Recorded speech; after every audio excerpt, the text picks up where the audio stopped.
आपको क्या लगता है कि भारत पाकिस्तान का वार होगा? क्या आपको लगता है कि चाइना भारत का वार होगा?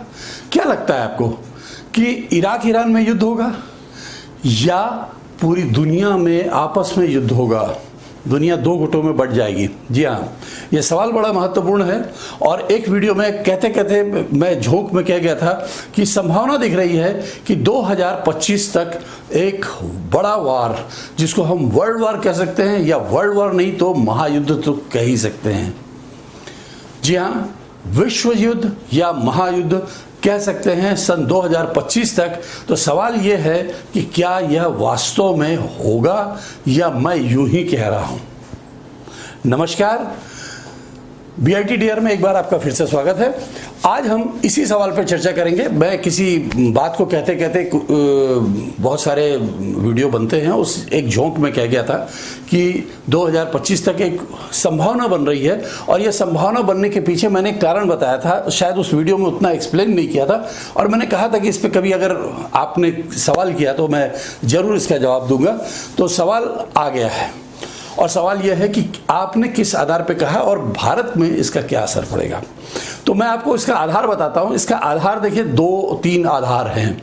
एक आधार आप स्पष्ट रूप से है, अभी कोरोना पैंडेमिक का माहौल चल रहा है और उसमें एक अजीब सा बिजनेस का क्योस मच गया है। चाइना ने जिस तरह से इसको मार्केट किया है, एक भय का व्यापार चलाने की कोशिश की है, पूरी दुनिया की इकोनॉमी उसके कारण ठप पड़ गई है और सारे दुनिया के देश बहुत बड़े इकोनॉमिक क्राइसिस से गुजर रहे हैं। उसमें भारत इससे अछूता नहीं है। चाइना की बॉर्डर जो है वो भारत से कई जगह पे शेयर करते हैं और जहां शेयर नहीं करते वहां पे उसके जो मित्र देश बैठे हुए हैं, जैसे एक नेपाल, दूसरा पाकिस्तान, तीसरा उन्होंने श्रीलंका को भी पटा रखा है। तो इस तरह के जो मित्र देश बैठे हुए हैं उनके माध्यम से वो हमारे जो लाइन ऑफ कंट्रोल कहना चाहिए या सीमा रेखा को बार बार वायलेट करने की कोशिश कर रहा है। और इस वायलेशन के पीछे मुझे नहीं समझ में आता, मतलब लोगों को नहीं समझ में आता कि क्या कारण है, मगर मुझे बार बार पता नहीं क्यों ऐसा लगता है कि इस वायलेशन के पीछे एक कारण है कि वो पूरी जो दुनिया चाइना से नाराज है, उस नाराजगी को वो डाइवर्ट करना चाहता है इन सिचुएशन से।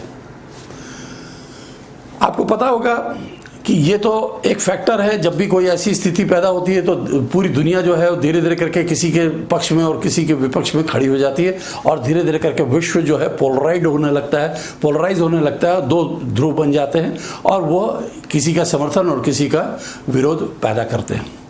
तो इससे जो भी सिचुएशन हो रही है ये भी इंगित कर रहा है कि वॉर हो सकता है, पहली चीज।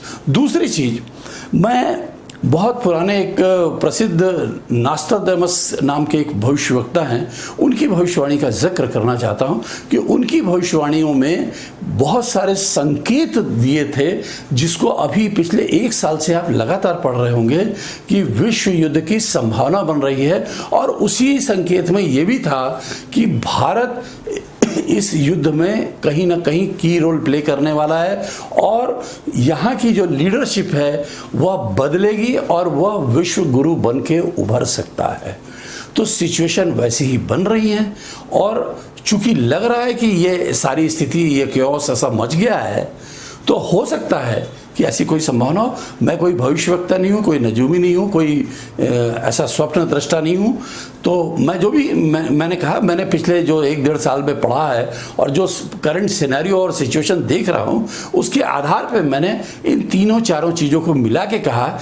इस नास्ट्राडामस का मैंने नाम इसलिए लिया क्योंकि वो बहुत फेमस है। इसके अलावा भी अगर आप देखेंगे तो लगातार जो भी भविष्यवक्ता हैं या ज्योतिष चैनल हैं, वह सब बीच बीच में आके भविष्यवाणी कर रहे हैं और सभी एक पीरियड बताते हैं। वो पीरियड है 2022 से लेकर 2025। इसमें सबसे मशहूर जो है एक पाकिस्तानी नजूमी हैं, उनका नाम मुझे अभी याद नहीं आ रहा, एक मौलाना है जिनका इंतकाल हुए करीब 5 से 7 साल हो चुके हैं।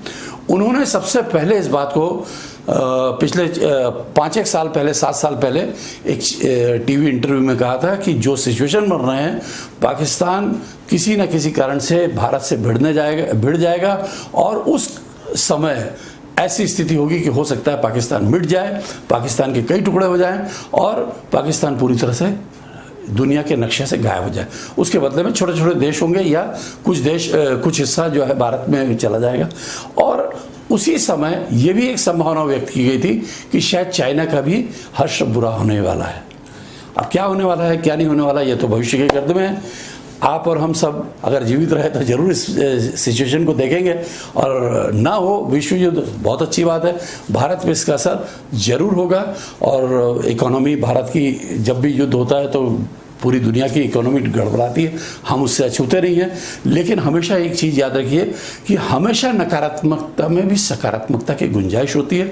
इस भविष्यवाणी में भी एक नकारात्मकता है तो दूसरी सकारात्मकता है। नकारात्मकता यह है कि विश्व युद्ध हो सकता है या महायुद्ध हो सकता है। सकारात्मकता यह है कि उसके बाद भारत विश्व गुरु बन के उभरेगा और अपने जो पुरातन जो इसके स्थापत्य थे या पुरातन जो कहना चाहिए स्वर्ण ध्वज जिसका लहराता था विश्व में और विश्व गुरु का इसको दर्जा प्राप्त था, वो शायद पुनः वह स्थापित करने में कामयाब होगा।